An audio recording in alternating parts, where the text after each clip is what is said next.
मेरा नाम राजकुमार पाठक है और मैं यूपी ईस्ट गोरखपुर से हूँ, पर मैंने एक्सेप्ट कर लिया कि मैं बिहारी हूँ।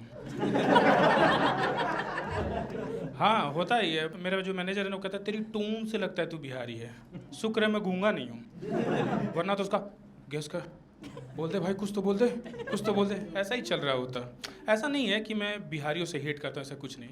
मेरी माँ खुद बिहार से है, मैंने उनको ब्लॉक कर रखा है। नहीं, मेरा एक दोस्त है, कहता है भाई तू बिहारियों को इतना ऐसा ऐसा क्यों बोलता रहता है, तुझे पता नहीं है बिहारियों को मिट्टी का स्वाद पता होता है। मैंने कहा हाँ पता ही होगा ना, 8 महीने तक बाढ़ आया रहता है, यहाँ तक पानी होता है। हाल ही फिलहाल आप लोग देखा होगा कि नेपाल का जो पीएम है रैपर है, कितना कूल है ना। हाँ, सोचो इंडिया का भी रैपर हो पीएम, कितना मज़ेदार होगा ना, लाइक सीधे मौत। 15 अगस्त को लाल किले पे गाना बजेगा, मैं तो अपनी बंदी के चूचे पे सर रख के सोया था। डैम कूल है ना। हाँ, मैं जब यहाँ आया ना तो मुझे पता चला कि मैं उतना मॉडर्न नहीं हूँ। हाँ, क्योंकि ना अभी मैं अपने कलीग के साथ गया था, वो गुड़गांव में, आप लोगों ने सुना होगा ना, जहाँ पे 100 करोड़ के फ्लैट मिलते हैं। हाँ, मैं गया था एक क्लाइंट से मिलने, तो उसने एक नंगी लड़की की तस्वीर लगा रखी थी अपने ड्राइंग रूम में। मैंने अपने दोस्त से पूछा कि भाई ये क्या है। मेरा दोस्त बोलता है आर्ट है, आर्ट। मैंने कहा पॉर्न है। तो मुझे पता चला उस दिन कि मैं उतना मॉडर्न नहीं हूँ, क्योंकि मैं जहाँ से आता हूँ वहाँ पे नंगी लड़कियाँ शिकार हो जाती हैं, आर्ट नहीं होती हैं। मुझे मॉडर्न बनना पड़ेगा। तो मुझे पता चला कि मॉडर्न बनने के लिए सबसे ज़रूरी है पॉडकास्ट। विदाउट पॉडकास्ट हम मॉडर्न नहीं हो। मैंने अभी हाल ही फिलहाल में मलाइका अरोड़ा उसके बेटे का पॉडकास्ट देखा है। हाँ, उसमें वो अपनी डिवोर्स माँ से पूछ रहा है कि आपकी लव लाइफ कैसी चल रही है। डैम, इतना मॉडर्न तो मेरे को भी बनना है। मैंने भी अपनी मम्मी के पास फ़ोन मिलाया, पूछा मिश्रा जी के साथ कैसा चल रहा है तुम्हारा। मेरी माँ ने मुझे माँ की गाली दी है। एक तो जेंजी, डैम यार, जेंजी के साथ मेरा कुछ सही नहीं हो पा रहा है, क्योंकि अभी जो मेरा बॉस बना है ना वो जेंजी है, क्योंकि उसके फादर की कंपनी थी तो उसने एक्वायर कर ली। वो कुछ अजीब सा, क्योंकि वो जेंजी ना मेटाफर में बात कर रहे हैं, नॉर्मल बात ही नहीं कर रहे हैं। उसने मुझे केबिन में बुलाया और मेरे से बोलता है कि माई प्लेट इज़ फुल। अरे भाई भड़वे, तू चपरासी को बुला। हाँ, तो बाद में मैंने गूगल किया तो इसका मतलब होता है कि वो कहना चाह रहा था कि मैं बिज़ी हूँ। मैं बिज़ी तक इतनी टफ इंग्लिश मैं जानता हूँ कि कैसे समझ में आऊँ। हाँ, क्योंकि मैं जहाँ से आता हूँ ना, मेरा बजट नेताओं ने खा लिया। तो बिज़ी तक मेरे लिए इतना टफ था। और एक दिन ऐसे ही अचानक चलती मीटिंग में वो मेरे से बोलता है टच ग्रास। चलती मीटिंग में भड़वे में नीचे जाके घास छूँ। मैंने उससे बोला है टच ग्रास नहीं होता है, टच वुड होता है। समझ में आया। और वो लड़कियां यूज करती हैं या तो गे।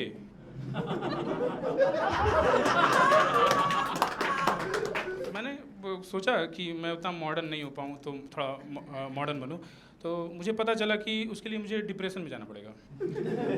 हाँ, क्योंकि डिप्रेशन में जाना कूल है, मैंने देखा है। हाँ, कोई लड़कियां बोलती है डिप्रेशन में, लौंडे एकदम हाँ मैं तो दूरी कर दूंगा, ऐसे हो जाते हैं। हाँ, कहीं ना कहीं है ऐसा। तो मैं डॉक्टर के पास गया, मैं डॉक्टर को बोला कि मुझे लग रहा है कि मैं डिप्रेशन में जा रहा हूँ। तो डॉक्टर बोला मैं ये नहीं देख पाऊँगा क्योंकि मैं वेट हूँ। अरे क्या डैम, इतना सेक्सी हूँ मैं, क्या बड़वे VET वेट, समझा। मैं जानवरों का डॉक्टर, तेरे को बगल में जाना पड़ेगा। हाँ, मैं गलत जगह पहुँच गया।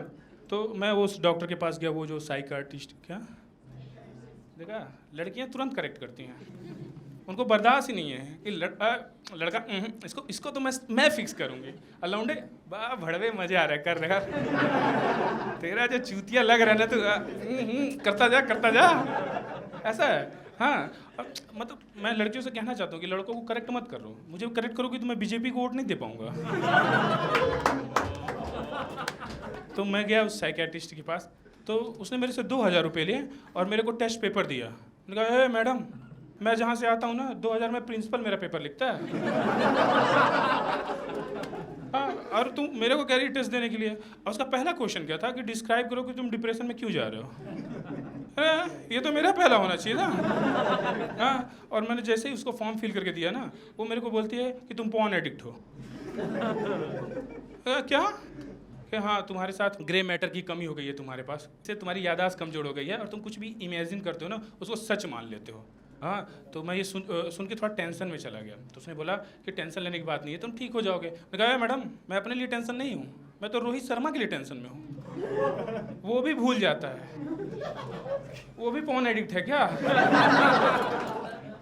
तो नहीं, बोला कोई बात नहीं, तुम ऐसा नहीं है, तुम ठीक हो जाओगे, ऐसा कोई बात नहीं है, ऐसा ना तुम्हारा टाइम खत्म हो रहा है, अब तुमको अपना टाइम बढ़ाने के लिए मुझे 1000 रुपये और देने पड़ेंगे। मैंने कहा तू डॉक्टर ही है ना सच में?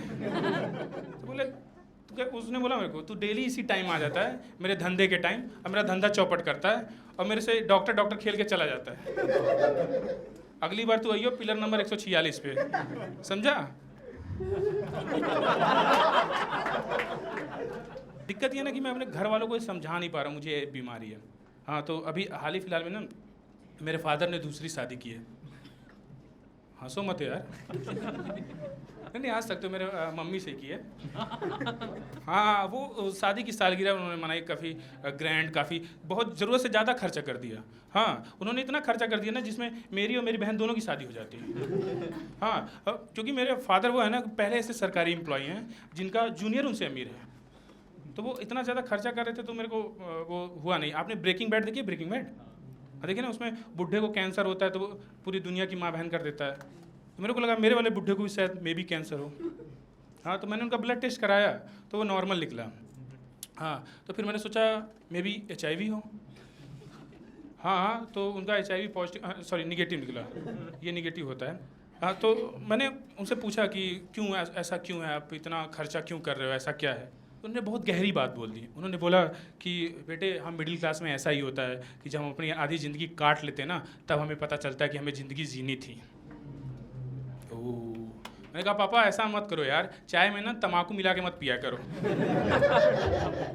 हाँ, आप लोगों में से किसी ने वो देखा है GOT, गेम ऑफ थ्रोन्स? हाँ, देखा ना? देखा।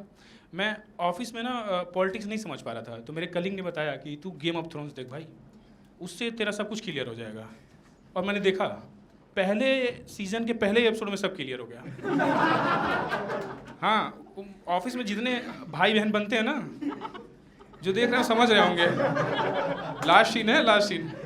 हाँ, मेरे को क्लियर हो गया। उसमें देखो ना, उसमें दिखाया है कि कुर्सी के लिए क्या करता है। कुर्सी के लिए मतलब वो अपनी कुर्सी के लिए कुछ भी कर सकते हैं। वो बंदा अभी सिस्टर के साथ, अपनी अलग अलग उसमें दिखा रहा है, बुआ के साथ।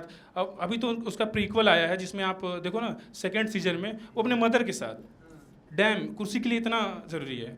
तो इस कहानी से आप लोगों को क्या सीखने को मिलता है?